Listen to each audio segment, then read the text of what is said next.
सोनाली सावंत या काँग्रेसच्या उमेदवार या ठिकाणी विजयी झालेल्या आहेत. अनेक घडामोडी या मतदारसंघामध्ये घडलेल्या होत्या. मात्र आत्ताच्या आकडेवारीनुसार सोनाली सावंत या त्यांनी सुरुवातीपासूनच आघाडी घेतलेली होती आणि ती आघाडी कायम ठेवत त्यांनी आता विजय या एका बाजूला बघत असताना सोशल मीडियावरती टीका होत होती की उपरा उमेदवार आहे, बाहेरचा उमेदवार आहे, जनस्वराज्याच्या उमेदवाराची या ठिकाणी ताकद लागणार.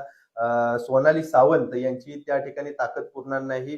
खऱ्या अर्थानं जर का बघितलं तर तिकीट साठी सुद्धा खूप रस्सीखेच त्या ठिकाणी त्या मतदारसंघात झालेली बघायला मिळाली. खऱ्या अर्थाने सोनाली सावंत या पहिल्यांदा ज्या इच्छुक होत्या त्या जनस्वराज्य पार्टीकडून इच्छुक होत्या. मात्र शेवटच्या काही दिवसांच्या मध्ये विनय कोरे यांच्याकडून कुठल्याही पद्धतीचं चित्र स्पष्ट झालं नसल्यामुळं, म्हणजे तिकीट देतो या संदर्भात अशा कुठलाही शब्द न आल्यामुळं सोनाली सावंत यांनी काँग्रेसचा मार्ग पत्करला आणि काँग्रेसचा झेंडा हातात घेऊन ते या निवडणुकीच्या रिंगणात उतरल्या. सतेज उर्फ बंटी पाटील यांनी देखील त्यांना खूप मोठी ताकद दिली होती.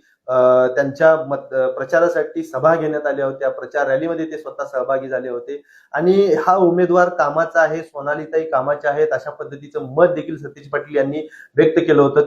खऱ्या अर्थाने बघितलं तर जनस्वराज्याचा बालेकिल्ला असणारा हा मतदारसंघ, या मतदारसंघामध्ये जनस्वराज्याची उमेदवारी घेण्यासाठी रस्सीखेच सुरू होती आणि काँग्रेसकडून उमेदवारी घेऊन सोनाली सावंत खूप चांगल्या पद्धतीने काम करू शकतील हे कुठं ना कुठेतरी त्यांनी या मतदारांना विश्वास पटवून देण्यास पात्र ठरलेले आहे.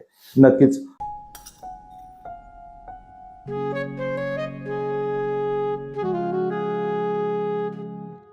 बाबा, आज येताना बासुंदी घेऊन या ना. अगं, कालच आपण आईचा वाढदिवस होता म्हणून आणली होती ना.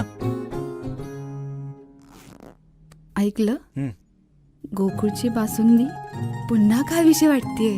खरं सांगू, मलाही खावीशी वाटतेय. पुन्हा पुन्हा खावीशी वाटणारी गोकुळ बासुंदी.